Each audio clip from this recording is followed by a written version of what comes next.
reach out to some other areas around here, not just the people that have the guns in our immediate area, but the people that are farther out from here. And Mr.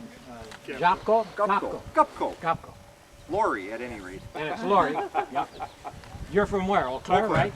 Yep. Lived in Eau Claire for a long time now. Came from Milwaukee area originally. He not only brought his gun, he said, "Can I shoot it here?" And I thought, isn't that fantastic? We'll be able to have it there. So well, I thought if you're going to have a bunch of rifles together, they may as well at least see one get used. I mean, there is a good advantage to that. So he's going to tell you a little bit about how he shoots these guns and then show you. And hopefully I'll hit the target, which I'm not going to guarantee, to be perfectly honest. Originally, when you were shooting the Scheutzen shooters, if you look at, there's a picture in there, and there's a bunch of people standing around a target. Their target's a little bit bigger than this one. We stop at the 15 ring on this one. They actually originally had targets that went out to the 1 ring at one point, which were really big targets because you didn't want to miss. But and there was normally a butt area where somebody would mark the target, so you couldn't see. I've got a scope so I can look down there and see where the bullet hole is if I'm lucky.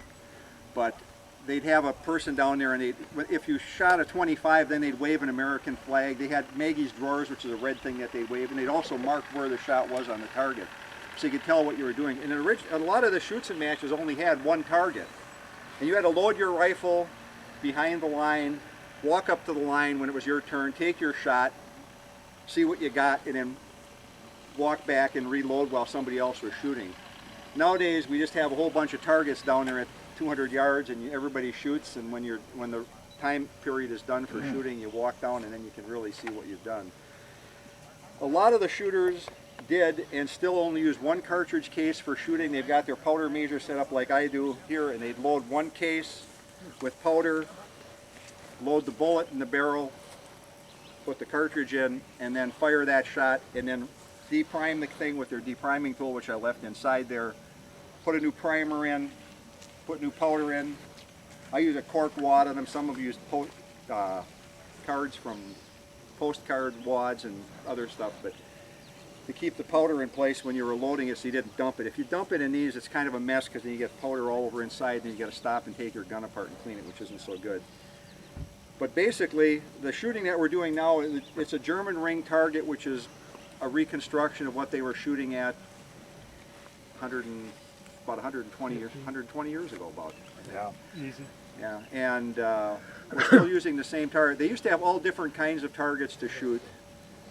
They had fun targets. They had targets that made no sense at all. In Black Wolf Scheutzenverein in Wisconsin, they shoot a goose target.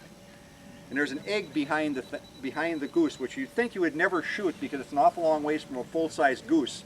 It's a minus 25 if you hit the egg. If you hit the center of the goose, you get 25 points. And I did manage to hit the egg once, so I know how you can do it. But they had all kinds of other different targets that they'd shoot. Is that Yep. He's finally here. Well, good for him. Anyway, I'll do this.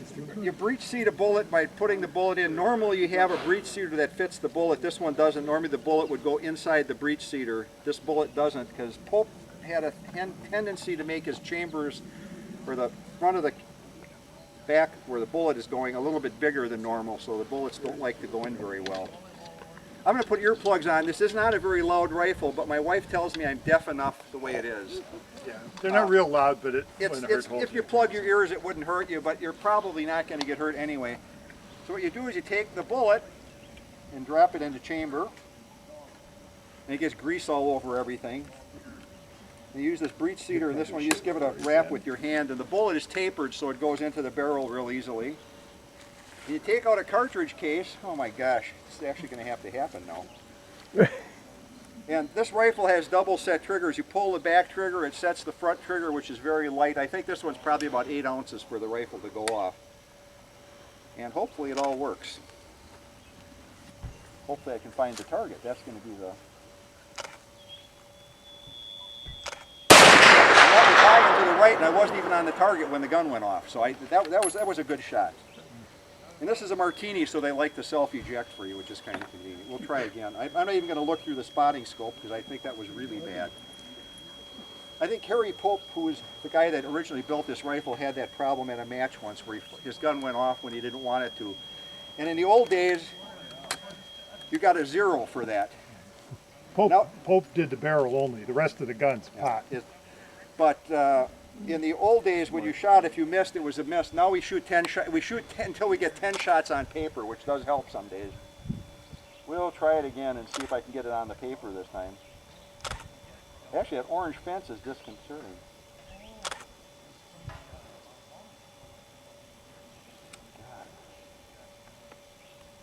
That was also high into the right. I'm being very consistently bad for you.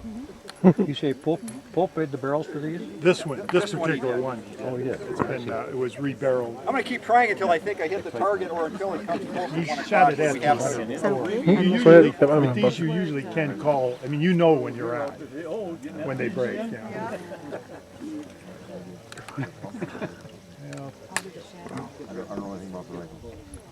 And I'm not used to having an audience watching me do this either, which is even worse. You could end up on TV. I hope not.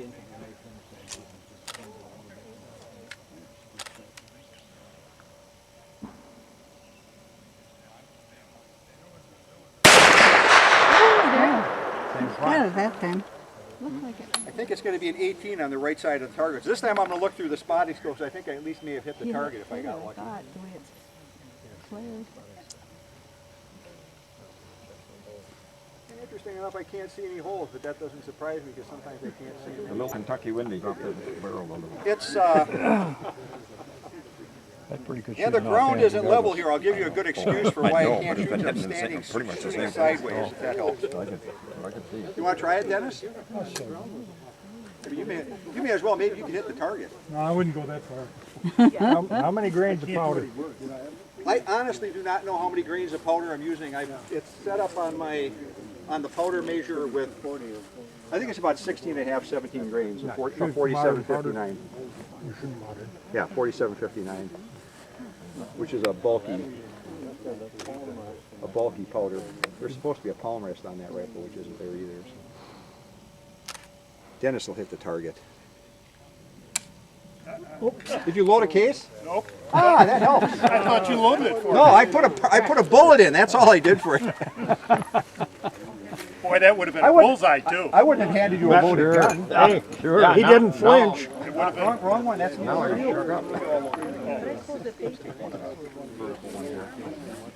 That's the Well, same we know he's not flinching. Yeah. And they kept the first ones were breaking way up high on the right, and then the last one broke right on the right side of the target. That orange is very disconcerting because I'm used to looking for orange in the center of the thing, and oh, I'm there. No, there's about 8 feet of orange down there. Yeah, the whole thing.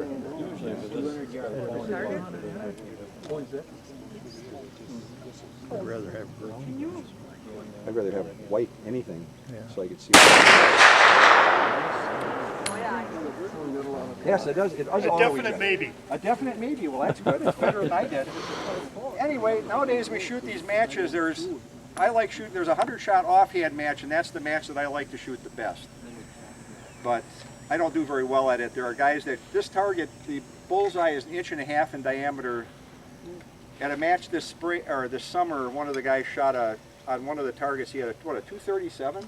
Yeah, something. Which is all, I mean, that's the 23 ring is only about this big, and he kept, out of 10 shots, he had, every shot was in that size. No, actually he had one out, didn't he? Yeah. He had a couple 25s to make up for it. That's at the level what Olympic shooters would be doing. It's a very unforgiving game so. I compared couldn't to see a it. lot of the other more modern games, just because the target, the center hard of to the say target sure is so why. much smaller. Well, that's what he said. That's it. I'm not going to shoot anymore and embarrass myself here. I'm going to go get the target. Hopefully one of us hit it. We can both say we did it. Leave it up there, then when you're all done, you try a couple more. I can do that. Or somebody else wants to try Somebody it wants to after try after one. this thing is over with. Somebody else is welcome to take a shot or two with the rifle if they'd like We to. can coach him in. And He owns this one. the serial number, I'll show you, 1, 2, 4 here, I'll show you where the serial others number is are on all here. local. At least the first one that I found. Yeah. And then you'll know, we can take and drop the levers on some of yours and just take a quick look. Right on there, this is a 7Q. Yeah, they're all marked. I mean, the ones that are marked are all marked off. No, it's But, well, he was listed though in city directory, he's just being business here. There's some got out of the area. What's the line mark? You believe 19 of them? You believe that? Well, that's the point. Like us old time guys. So I